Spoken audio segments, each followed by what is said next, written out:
Hey there, welcome to day 1235 of What's She Up To Now. Sharon Horne-Ellstrom here, and I specifically picked crazy blue sparkly eyes to go with our topic today, which is the modeling secret formula. Not me, not physically modeling, not modeling fashion or things, but modeling behaviors, modeling things that we learned, lessons learned, modeling, learning from other people that are good examples for what we want to achieve, and then turning around and becoming the good example ourselves.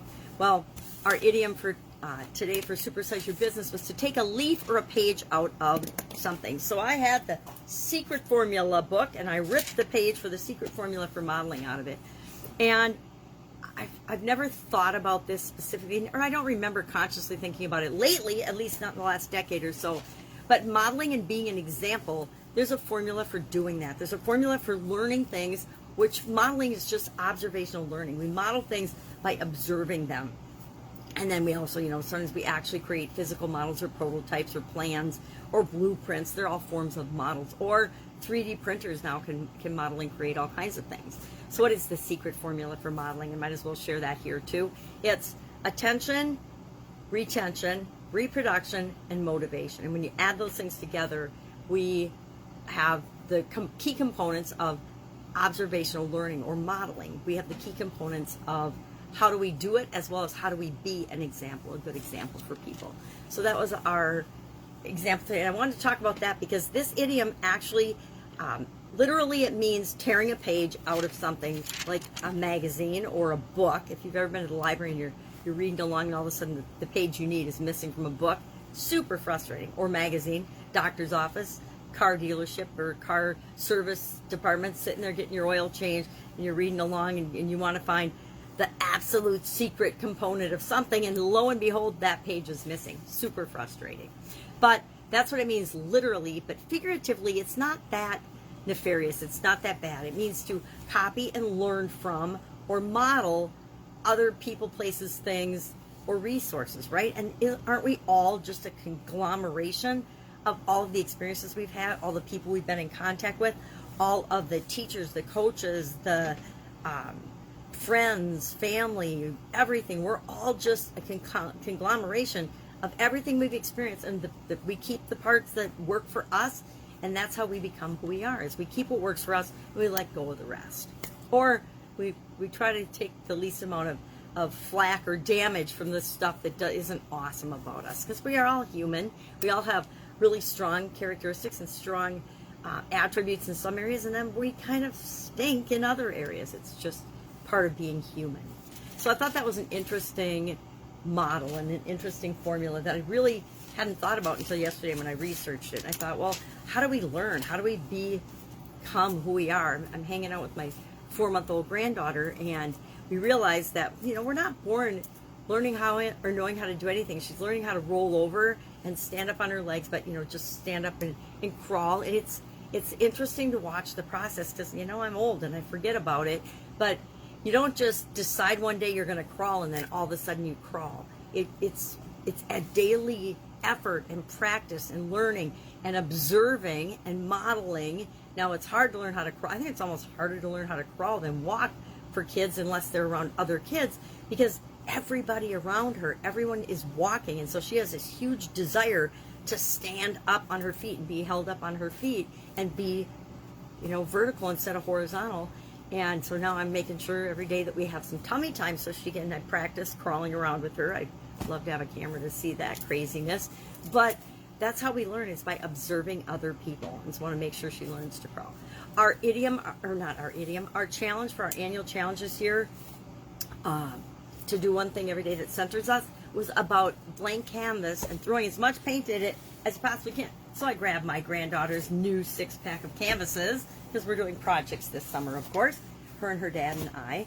And so it was a good one. I thought, that is a really interesting way of looking at it. We always hear, take an empty book and fill it, write the story of your life, because we can do, that's our job. Our job is to create our life how we want it to be.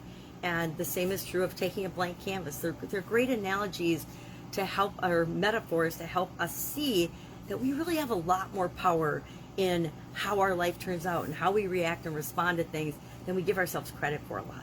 A lot of times it's easier to blame and bitch and moan and complain about stuff than it is to actually take personal responsibility and say, okay, well, that happened. So what? I might have overreacted.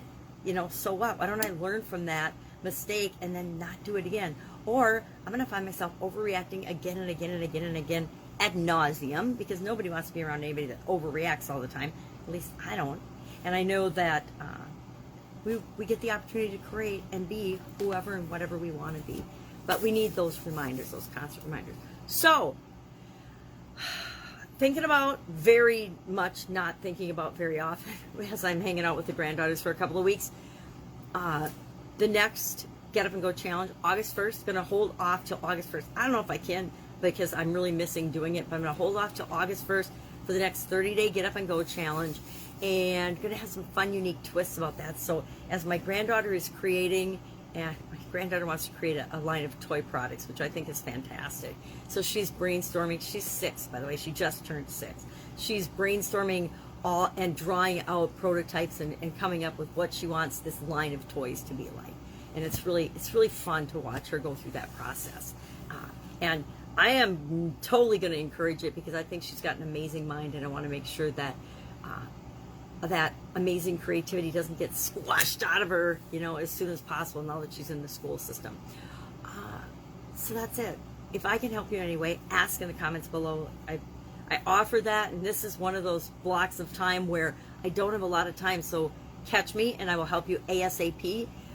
I might not be the resource that you exactly need, but I guarantee I can hook you up with somebody that is, or something that will help you do what's next. Sometimes we just get stuck on, well, what is the next thing I need to do? And we worry about all the 100 things or 1,000 things or million things we need to do actually to get to our end goal and objective. And we forget that we don't have to do those million things. We don't have to do those 10 things. We don't have to do those 5 things even. We just have to take the next step toward what it is that we want.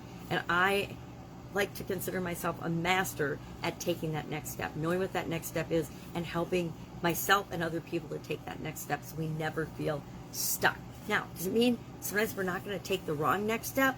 Of course we are. We're not always going to do the right thing. Or the exact right next step for ourselves. That's how we learn. That's how the universe tests us to find out if we're serious or not.